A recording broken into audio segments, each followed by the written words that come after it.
There's a moment every winter when the cold stops feeling like weather and starts feeling like an opponent.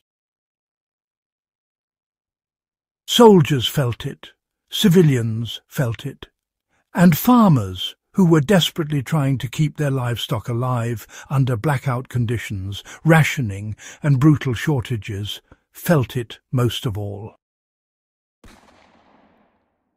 That's why the livestock care methods perfected during the Second World War are so compelling. They weren't designed in laboratories or by agricultural schools. They were forged in mud, snow, scarcity, and sheer necessity. The first overlooked technique from WW2 Livestock-Care was the strategic use of deep litter bedding. Rather than, removing manure daily, wartime farmers across Britain, Poland and Scandinavia layered straw, leaves, shavings or dried grasses throughout the winter.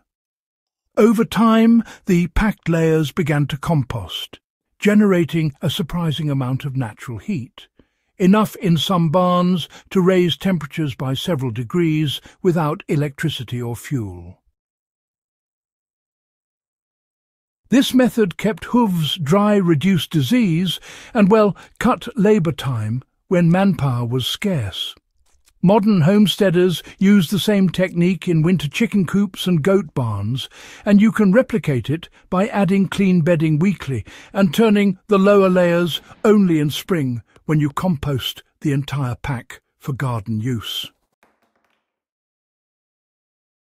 Another key World War II technique involved creating wind-trapping microclimates around barns and pens.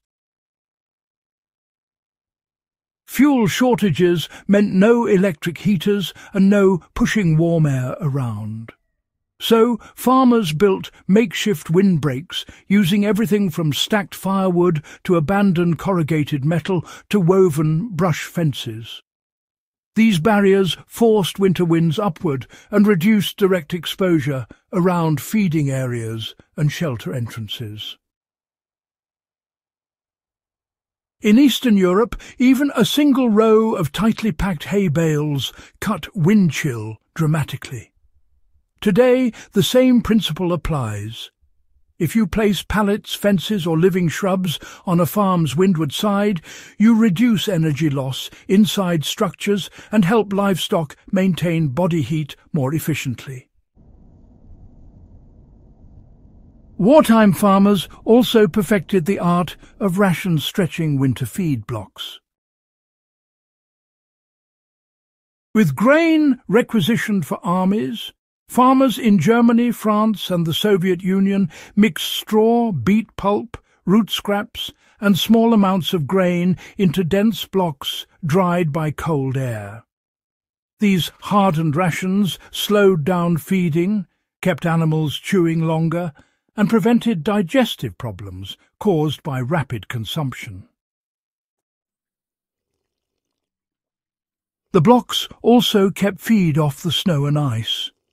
You can replicate this by compressing chopped forage with molasses or water, packing it into buckets and letting it freeze outdoors. It's a cheap, functional survival-era approach that still works. One of the more ingenious World War II livestock care techniques was the widespread use of stone-heated water troughs. Frozen water meant dead animals, plain and simple. Without electric heaters, farmers heated large stones or bricks in wood stoves, then dropped them into metal troughs to keep water unfrozen for hours. On extremely cold nights, they rotated sets of stones. It was labour-intensive, but utterly effective. If you want to apply this today during outages, heat bricks in a fire pit and place them into a heavy, insulated trough. It buys your herd time until temperatures rise. Lower-ceiling winter barns became another quiet wartime innovation.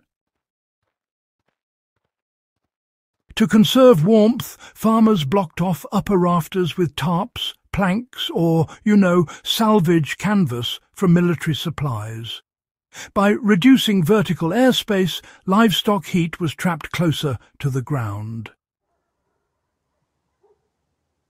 Horses, cows, goats, and even pigs, they warmed each other simply by existing in a smaller micro-environment.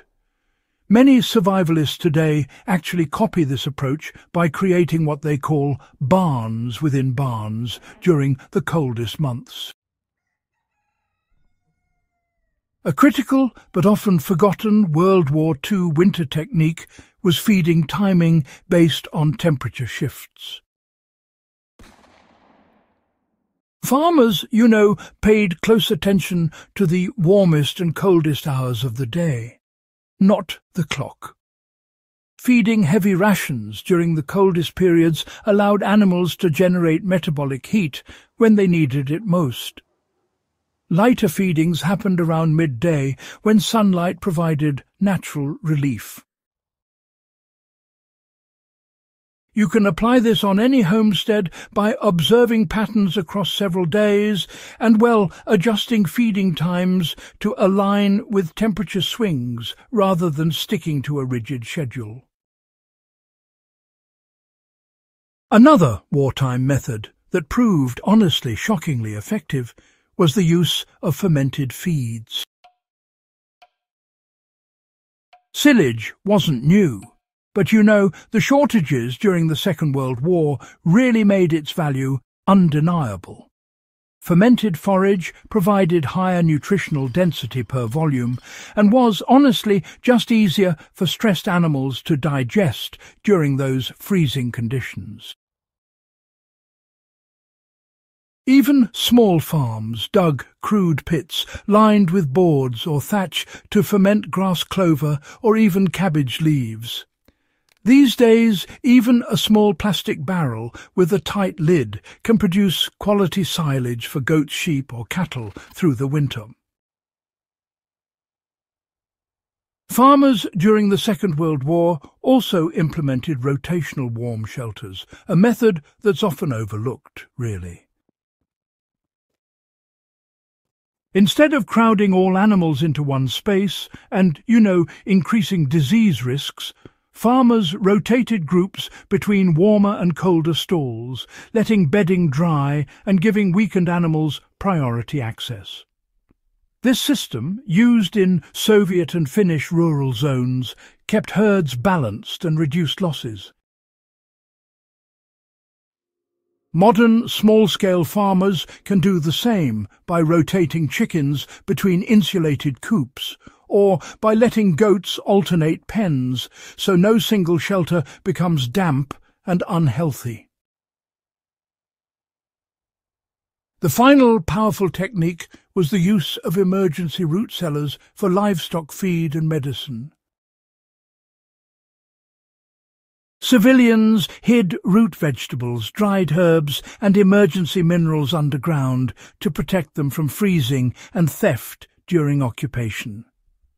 These cellars became lifelines in winter, ensuring animals got enough calories and salts to stay alive.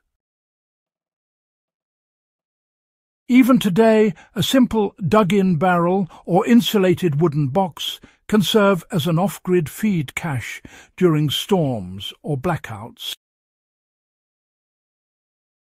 These 9 unbelievable World War II livestock care techniques worked because people had no other choice.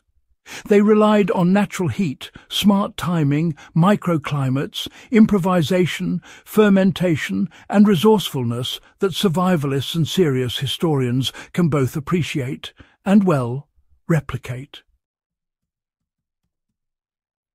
If you want more practical historical breakdowns like this, make sure to subscribe to Warpaths of Europe, share this guide with fellow enthusiasts, and keep the channel growing so we can continue uncovering the forgotten ingenuity that shaped Europe's toughest years.